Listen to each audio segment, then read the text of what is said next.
အားလုံးပဲ9ရက်တလ2026ဗုဒ္ဓဦးနေ့မနေ့ပိုင်းအတွက်တွေးမိတာတွေပေါ့အကြိုက်တူရင်တော့လိုက်လို့ရပါတယ်သူ့ရဲ့မူတုံပထမဆုံး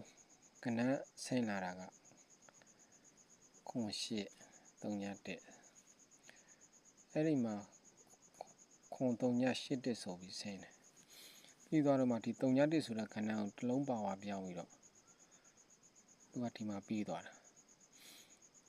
3911ဆိုပြီးပြီးခဲ့တယ်အဲသူ့မူအတိုင်းပဲထပ်ပြီးပြီးရမယ်ဆိုလို့ရှိရင်ဒီမှာ5138 5381ဆိုပြီးတခါထပ်ပြီးတယ်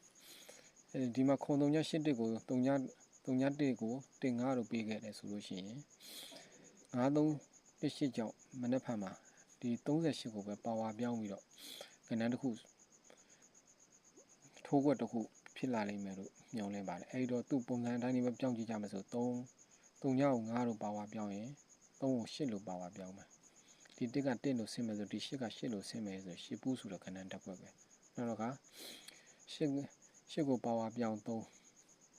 3ဆို3ပူး8ပူးဆိုတော့ကဏ္ဍ2ခွက်ကိုတော့မနေ့ဖက်မှာကြိုက်မိပါတယ်ဒါပေမဲ့အပူကကြိုက်လို့တာကြိုက်တယ်ပေါ့နော်ကျွန်တော်တို့ဆရာလေပြင်းကြီးရဲ့မူအလဲတောက်ကွင်းမူတို့ခဏပရိတိကန်တို့ဒါတွေမရှိတဲ့အတွက်ကြောင့်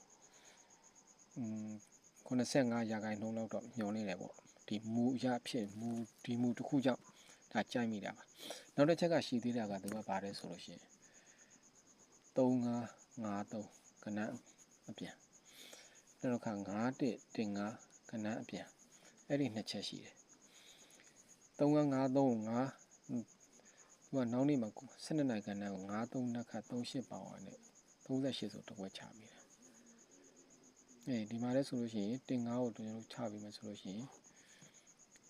1853ဆို83ဆိုတော့ကဏ္ဍတစ်ခွက်ဒါကြိုက်မယ်ဆိုလို့ရှိရင်တော့လိုက်လို့ရတော့နော်